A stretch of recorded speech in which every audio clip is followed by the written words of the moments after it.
Welcome back to Outdoors with Larry Ray, brought to you proudly by Tennessee Wildlife Resource Agency, Barton Power Sports, Sportsman's Warehouse, and Best Care Home Services. Hey, welcome back to Outdoors with Larry Ray as we talk outdoors every Saturday in our 17th year on the air, right out of the Intercom Radio family of stations here off Mount Moriah and Willow Road. And this is turkey time. I mean, this is it, guys.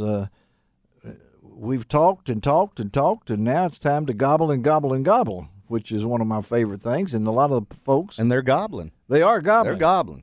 This weather is goofy, though, right? I mean, it's rain and all this kind of They're stuff. They're gobbling. Okay. All right. That's Bill Cooksey, if you didn't know. We're trying to get these voices between everyone here so we can tell it. But he says they're gobbling. But to me, it's not a get-ready time. You should already be ready. Right, Steve? Let's talk around the room about let's talk. We got two Steves here. Start with Turpin over there. Steve Turpin, tell us a little bit about how you prepare for the turkey season. Well, I stay ready for it year-round, but just basically getting out and trying to do a little footwork and scouting, seeing what they're doing, and then listening to reports. Okay, so we're now a week before opening day in Tennessee. What you've been out, I'm sure, and looked at your areas and things along that. We've had some goofy weather. It's hot, it's cold, and then we've had some frost this past week. Does that affect the turkeys? Early on, it does. Like in Mississippi, when they're starting out, they're starting to think about breaking up, and then we get a cold spell, and it delays it for a little while. But it's going along just like it should. Now, Charles Petrie, I know you've been doing this a long time. A retired insurance agent, one of my dear friends, hunted with Charles and everything like that. I did a story last week in the Commercial Appeal on why people hunt. Got a lot of comments from it, from different people throughout the nation about they hunt. For you, Charles, at our advanced age, can he hear me? I hear you. Is the thrill still there? Yeah. And how old are you? How old are you now? I'll be 80 in June. 80 in June. Okay, you'll turn 80 in June. We used to say I'll turn Correct. 16. When you turn 80, that's really a turn. Yeah. So is the heartbeat still there? Yeah. If it gets to where it's not thrilling and exciting, I'll quit. Right there. When I get to where I kill everyone I shoot at, I guess it's time to quit. Because I miss about as many as I kill because I get so excited. You do? I do. Okay, you're sure. Steve can attest to that. Which Steve? This Steve. Oh, Steve Reynolds can attest to that? Yeah. You guys have hunted together, right, Steve? We have. Tell me a little bit about hunting with Charles. Well, hunting with Charles is a treat. It's a treat to be in the studio with him today, too, because he and I have shared a lot of times, whether it was deer hunting or turkey hunting. But we both love to deer hunt, but turkey hunting is an obsession, and it's a passion. And as Charles says, we both have a hard time sleeping the night before opening day.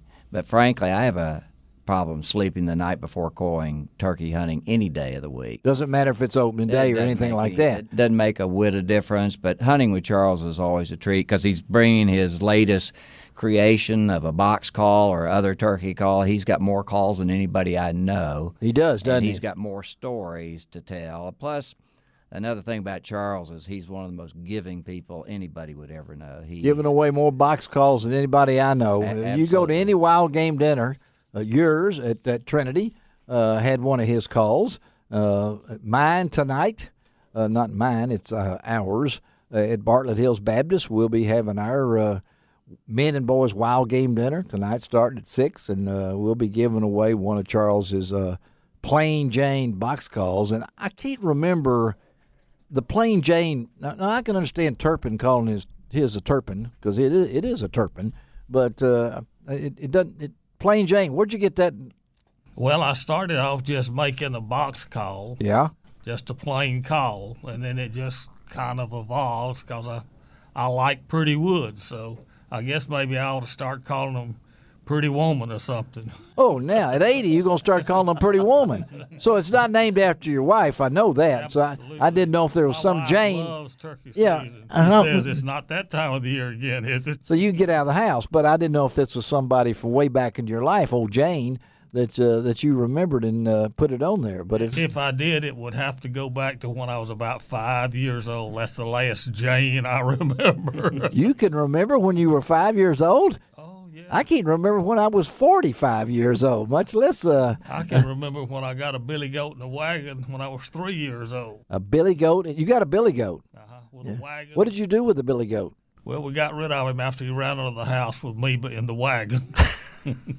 I think he was barbecued. I don't know if you can. I don't know if you top that, but Cooksey, I know that Bill, turkey hunting is big with you, and I know in your previous life at where John Gordon is located now, at Avery. That's right. That you spending time in the field is important to you. But absolutely, the turkey. I know both of you guys, if you think, are duck hunters. I mean, I think of you as waterfowl hunters. Isn't that true? One of God's greatest gifts is turkey season and duck season aren't at the same time, so I don't have to choose between them. Ooh, I'd hate to have to think about turkey hunting during duck season. And we would ever get them off the roost. Yeah. They'd be frozen up there and everything like that. But, they somehow muddle through, though. They do, don't they? Mm-hmm. They are survivalists, right? Yeah. And we were talking off the air about. I can remember, and I know Steve. You guys, some of y'all have done a long time. It was we said we would get excited when we would see a hoofbeat from a deer, and they weren't there. We'd talk about it in church on Sunday if we saw a footprint on Wednesday afternoon. Everybody says that, and then all of a sudden, turkeys. Now I can remember trapping in Shelby Forest. I've been there on one of those cannon, and the nets go out and trap them, and we send them over to someplace else. Mostly we send them over where Turpin hunts a lot over in Middle Tennessee, and now can we get those back now? I mean, technically, because we are the birthplace of turkey hunting in the state of Tennessee. I mean, when you think about it, somebody comment on that, but I know, Steve, you know that switch that microphone over to him, because Shelby Forest is one of Steve's, It's a passion. That's where it is, isn't it? Yeah. First turkey there. Looking forward to it this year. So you're still hunting Shelby Forest? I'm still hunting it, wading through the hogs down there, and this is another subject. Yeah.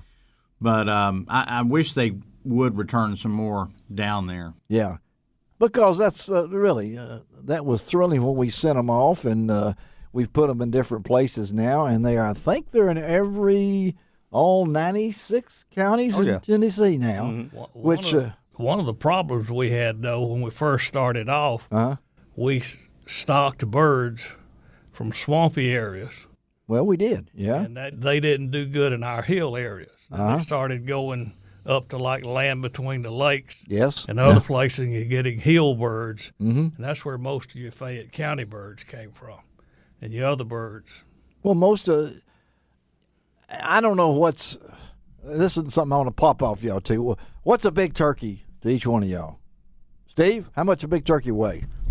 Well, Mississippi River bottom turkey, if you kill a 20-pound turkey, you've done something. Middle Tennessee birds are much bigger. I actually have the number 5 weight. It's the only one I've ever registered. It was 29.27 pounds. Oh, man. That's a big turkey.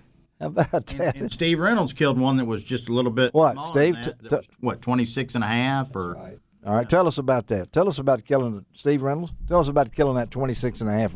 I don't look out there and try to see how much they weigh, because all of a sudden I'm all puffed up like them. I feel like I've gained 10 pounds when I go turkey hunting, but just because it gets the twitching. But tell us about killing that bird. Well, I was hunting with Steve Turpin at his special place in Middle Tennessee. Special place. I see that on the map now. I'm not telling you where it is, which is a mark of an experienced turkey hunter. Yes. Can you get there in the dark? Okay. I can't, but he can.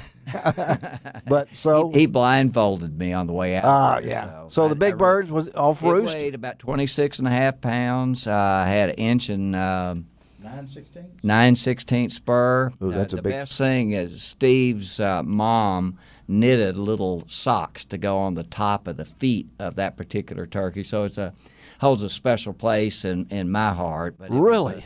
Beautiful turkey. It's the biggest one I've ever taken, but the second biggest one I took was in northern Missouri that weighed 26 pounds, and I thought I had really done something. And it was a windy day, and it wasn't because I was a particularly gifted caller. It was just the turkey didn't know where he was, and I happened to take care of him. You at the right place. I took him in to check in. This was in a small county, or a small area in Missouri, and I was so proud of that. At that check station, that was the third largest bird shot that day. That day? That day, Golly. So it's I never know how big anything is because my heart is racing so fast. Well, I know that. Just, I know that they have a long enough beard and it's a mature gobbler. That's what I'm looking for. Well, I have to admit that my first turkey, it's a whole story and a whole nother. I wrote about it in the magazine. I wrote about it in the paper. And Charles, I know you've killed a few big ones. The Mexico that you held the record for. Held it for about 3 years, but I don't even know if you can find him now.